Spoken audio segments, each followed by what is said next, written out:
Polémique éclate autour des circonstances de la mort d'Éloi Machoro. L'invité du journal, François Doubin, le nouveau président des radicaux de gauche. Cinéma, 20 ans après, Paul McCartney ressuscite l'esprit des Beatles.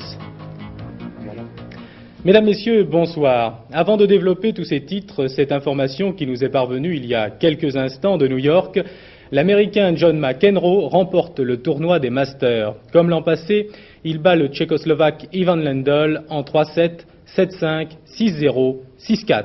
Daniel Leclerc. Sale temps pour les adversaires de John McEnroe. Au Madison Square Garden de New York, Mac la Tornade a tout dévasté sur son passage. Il y a un mois à Göteborg, en finale de Coupe Davis, l'Américain n'avait guère apprécié l'humiliation infligée aux États-Unis par la jeune vague suédoise. Au Masters, McEnroe a pris une éclatante revanche, d'abord en dominant Anders Jarrid, puis en atomisant un autre Suédois, Mats Wilander. Ici, en finale, le Tchécoslovaque Ivan Lendl n'a guère eu plus de chance que les autres, et comme l'an passé, Lendl s'est incliné en 3-7. Tout au long du tournoi des maîtres, John McEnroe, au sommet de son art, a fait étalage de tout son talent, de toute sa classe, justifiant, si besoin était, qu'il est bien le numéro 1 mondial.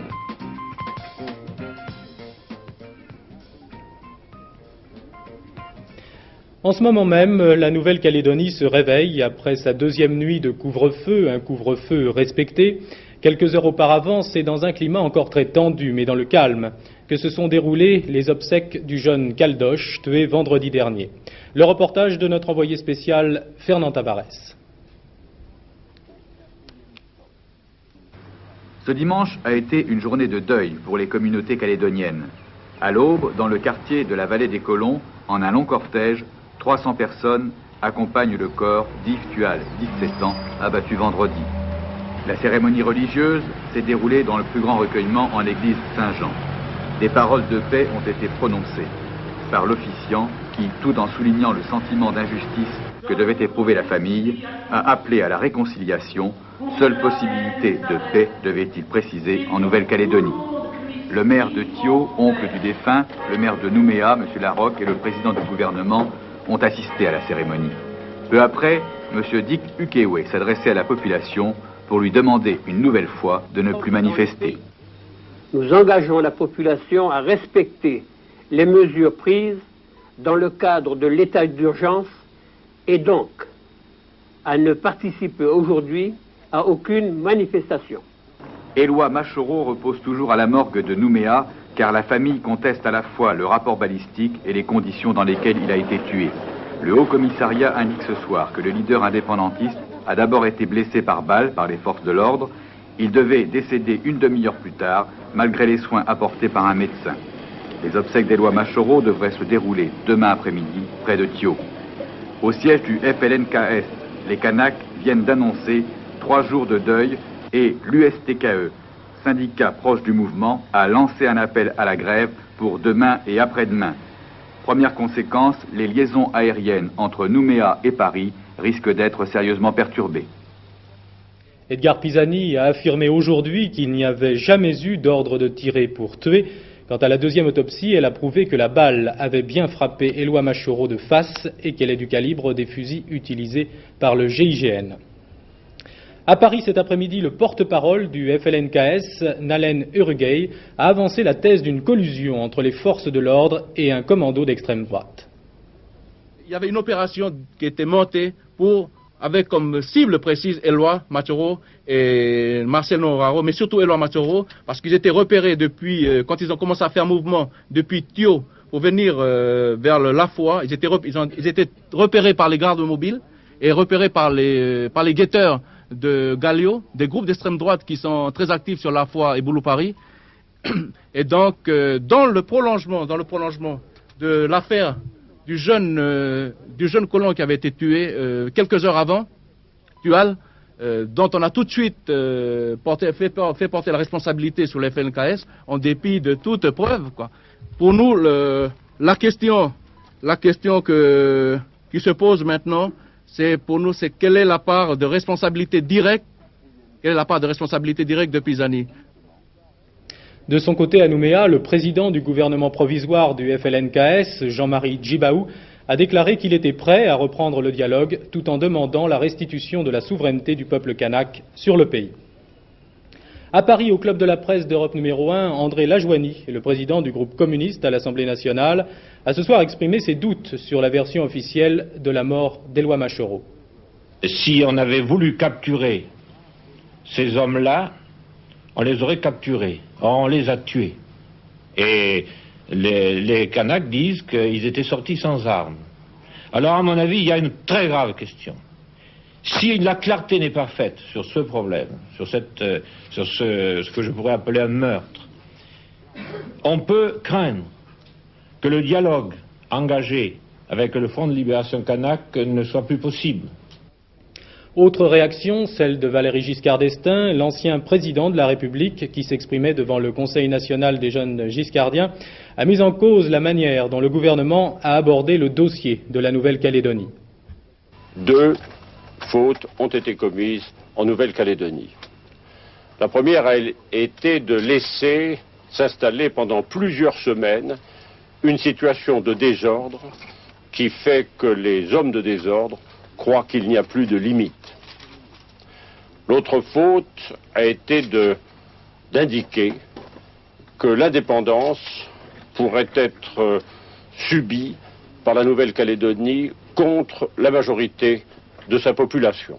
Et je demande qu'on mette sur le même plan désormais, d'un côté, la solution de l'indépendance et de l'autre, la solution française pour le progrès de la Nouvelle-Calédonie. Ce soir, à Toulouse, une compagnie de parachutistes s'apprête à partir pour la Nouvelle-Calédonie. Elle est composée d'une centaine d'hommes et représente une partie des renforts annoncés hier par le Premier ministre pour assurer l'ordre dans l'île. Dès hier soir, une première compagnie appartenant aussi au 3e régiment de parachutistes de Carcassonne avait quitté Toulouse à destination de Nouméa.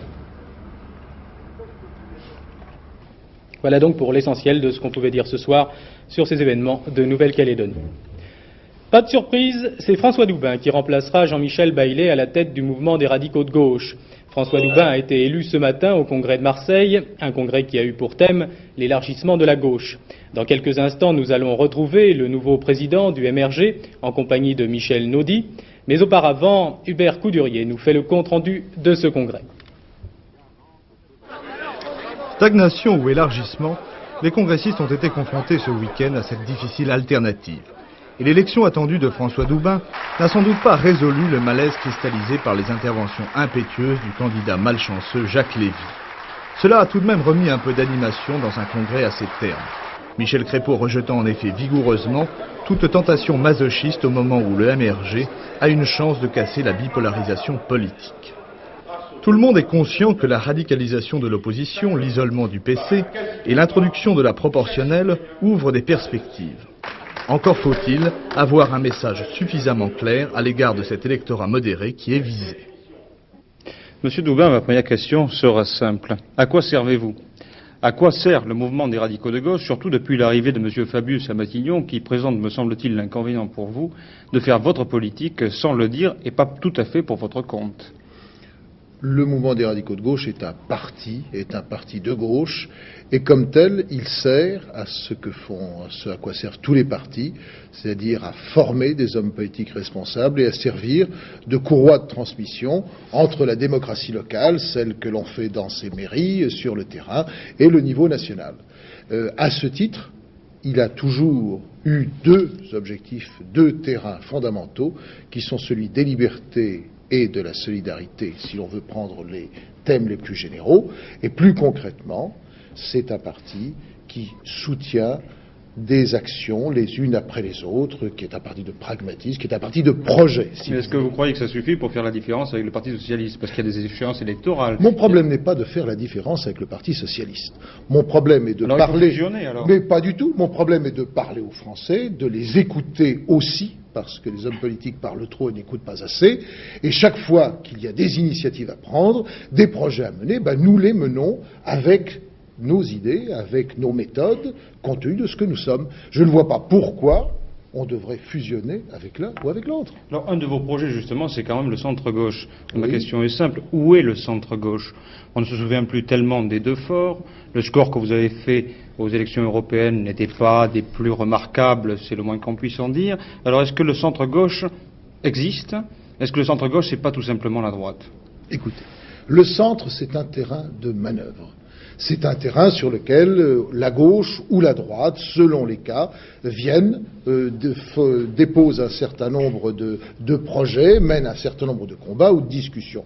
Il n'y a pas à proprement parler, effectivement, de centre. Nous sommes un parti de gauche, nous ne sommes pas un parti de centre-gauche. Alors pour ce qui est du score des européennes, bon, 3-3, bien sûr, j'ai été déçu, ça n'est pas un score remarquable, ça n'est pas nul non plus. On voit des républiques ou on voit des régimes changer pour moins que cela chez nous, que je sache. On parlait tout à l'heure de différenciation avec le Parti socialiste. Il y a au moins un terrain sur lequel vous vous différenciez.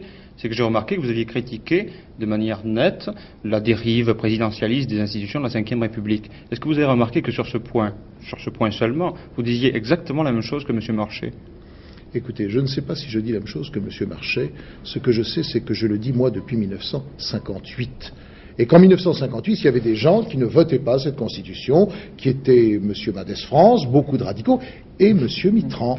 Eh bien, j'ai simplement demandé à la tribune du Congrès que M. Mitterrand se souvienne de son vote à cette époque, parce qu'entre un pouvoir exécutif fort, dont nous avons besoin, et le pouvoir personnel, pour moi, il y a une grande différence. Il y a toutes les différences qui séparent l'expression libre, le dynamisme d'un pays et, ma foi, le fait qu'un certain nombre de Français sont là et attendent qu'on leur dise un peu ce qu'ils ont à faire. Moi, je n'aime pas cette situation-là. Une dernière question. Il semble que les présidents passés du mouvement des radicaux de gauche aient un destin commun. Ils deviennent tous ministres. Ah ben, c'est très bien. Oui, alors justement pour vous, est-ce que vous accepteriez d'être ministre en 86?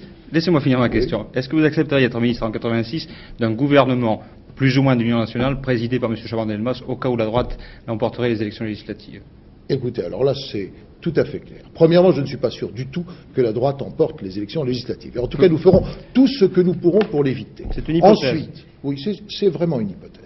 Ensuite, je ne serai pas candidat à un poste ministériel. Mon objectif, mon contrat avec le mouvement des radicaux de gauche, c'est d'amener ce parti à 6%. Tant que je n'ai pas atteint ce niveau-là, je ne suis candidat à rien d'autre qu'à continuer ma mission de président.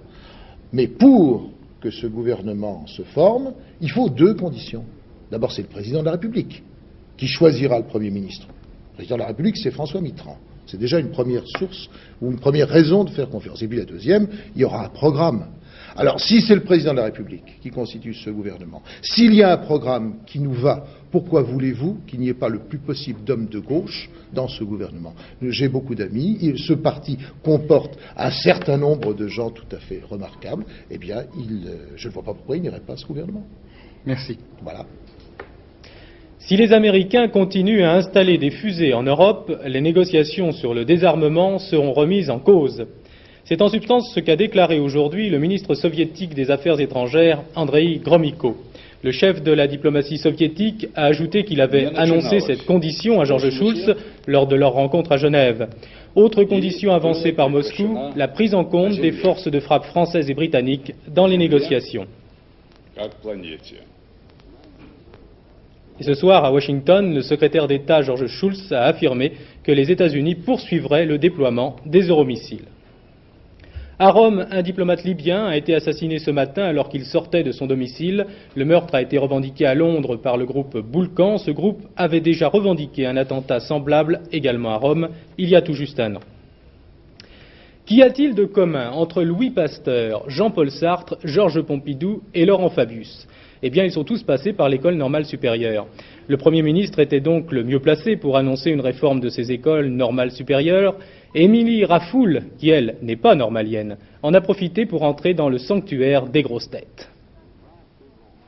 Un président de la République, 5 chefs de gouvernement, un académicien sur 4, on ne compte plus les politiciens, philosophes, scientifiques et autres penseurs qui sont tout droit sortis d'une des 5 écoles normales supérieures. À la veille de la réforme dans ce monument de l'intelligentsia, un ancien élève se prête au jeu du flashback. Quand je suis rentré, c'était tout pour moi, parce que d'abord j'avais beaucoup travaillé, énormément. Donc c'était une espèce de rêve comme ça auquel on accédait.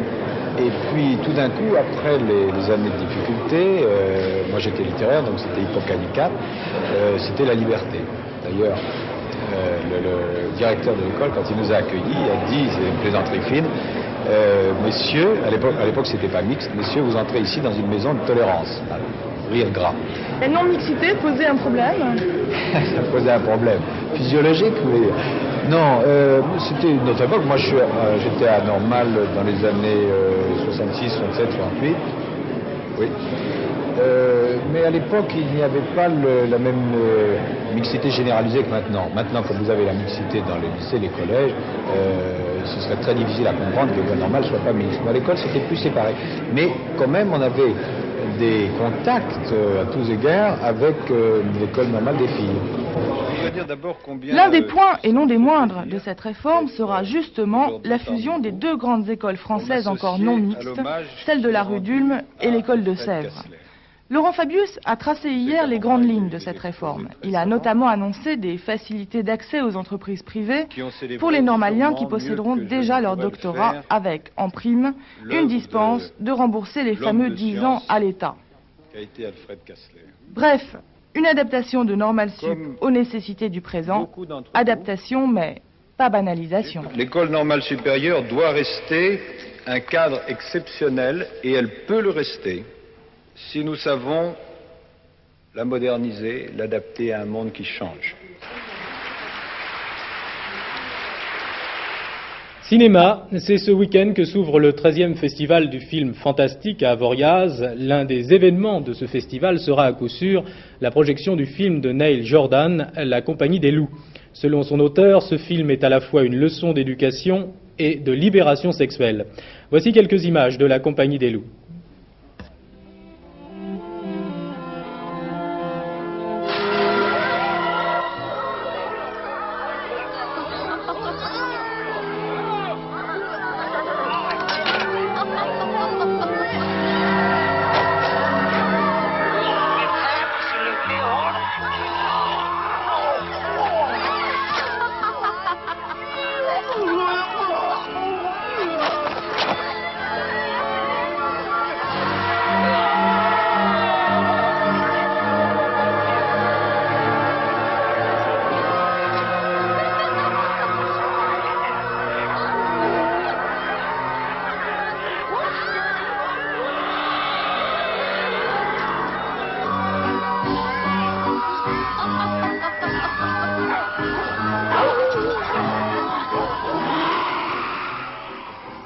Alors Henri, peut-on envisager sérieusement que ce film soit, disons, une version un peu moderne du Petit Chaperon Rouge? Et en tout cas, les enfants peuvent-ils aller voir ce film? Ben écoutez, c'est une excellente question parce que j'étais en train de me dire que ni vous ni moi, on aimerait faire partie de ce dîner qu'on vient de voir.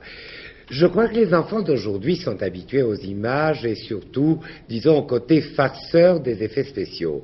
Alors là, par exemple, la protagoniste indique bien que c'est peut-être pas tout à fait vrai tout ça. Le film en question, pourtant, a des références extraordinaires et s'abrite un peu derrière la psychanalyse, derrière la modernité, les peintres, les surréalistes. Bref, c'est un festival en soi que de lire les déclarations de Neil Jordan, metteur en scène. Ce n'est pas un mauvais film, mais je vous avouerai, pour ma part, je suis un peu blasé. Bien, alors du 8 au 16 janvier, j'ai relevé pas moins de 20 nouveaux films sur les écrans français. Alors qu'avez-vous retenu de ce torrent d'images qui nous arrive? À propos de torrent, justement, le titre français du film dont j'aimerais vous parler, c'est Torrent d'amour. Et le titre original, plus poétique en anglais, c'est Love Streams. Parce que, évidemment, ça sonne plus romantique. C'est un film de John Cassavetes. C'est un auteur américain, réalisateur d'un immense talent qui est méconnu là-bas, enfin en tout cas que l'on méprise si vous voulez, parce qu'il n'a jamais voulu faire partie du système commercial. Ce qu'il propose lui, c'est la vérité telle que les gens la vivent aux États-Unis et dans la vie moderne. Et dans son film, les personnages que l'on voit parle d'amour, mais non pas, si vous voulez, uniquement pour avoir une aventure. Et Cassavetes met l'accent sur le fait que la femme dans le cinéma actuel, eh bien, elle est traitée très mal. Et lui veut la traiter bien, c'est-à-dire interroger, interpeller un peu son mystère. Et l'amour d'une femme, c'est une chose colossalement importante dans la vie, mais beaucoup plus qu'on ne le dit dans les chansons et dans nos films de récréation. À ce titre, ce que vous allez voir dans quelques instants, l'extrait, vous évoquera le portrait d'une femme un peu troublée, mais vous allez voir l'intensité de la mise en scène de Cassavetes à peine dans quelques images. Jack? Yes, sir. I'm almost not crazy now. I just don't care.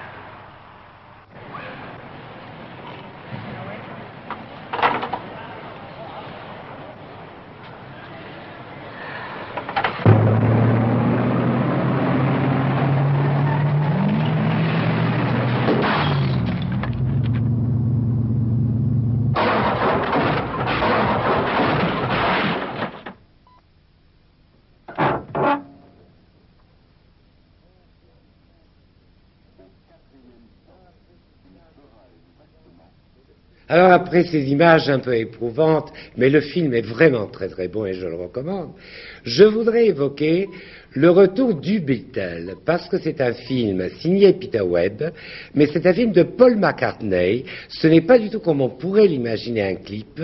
C'est un film qui ressuscite complètement l'esprit des Beatles, parce que Paul McCartney, pour ceux qui connaissent les Beatles, ils savent de quoi je parle. Il a conservé l'esprit, la musique, le génie, la nostalgie.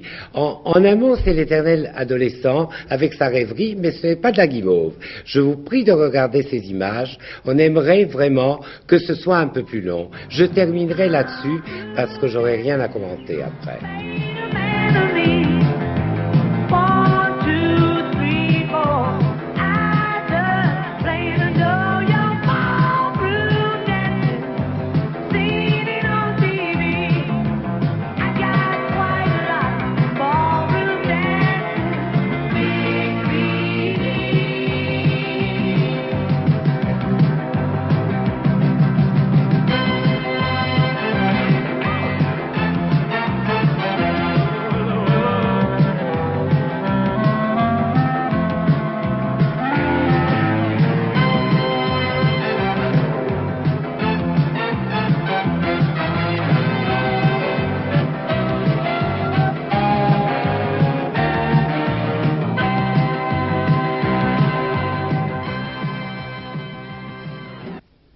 On comprend que Henri Chapier aime ce film.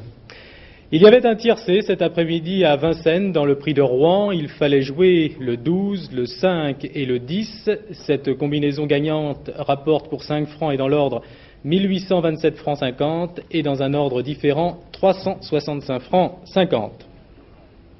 Le temps demain, la neige tombera dès le matin sur la Côte d'Azur, les Alpes et la Corse. Cette neige gagnera progressivement l'ensemble du pays. Seules les régions proches des côtes de la Manche seront épargnées. Des brouillards givrants sont à craindre le matin sur l'Aquitaine, le Massif central et le Lyonnais.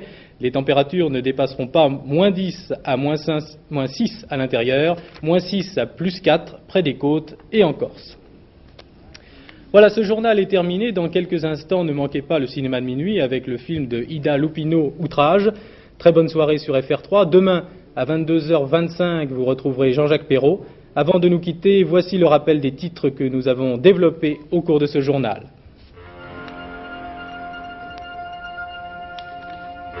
À New York, John McEnroe bat Ivan Lendl en 3-7 et remporte le tournoi des Masters. Obsèque dans le calme pour le jeune Caldoche, mais polémique autour des circonstances de la mort d'Éloi Machereau en Nouvelle-Calédonie. François Doubin, nouveau président des radicaux de gauche, invité de Soir 3. Mon objectif est de porter le MRG à 6%.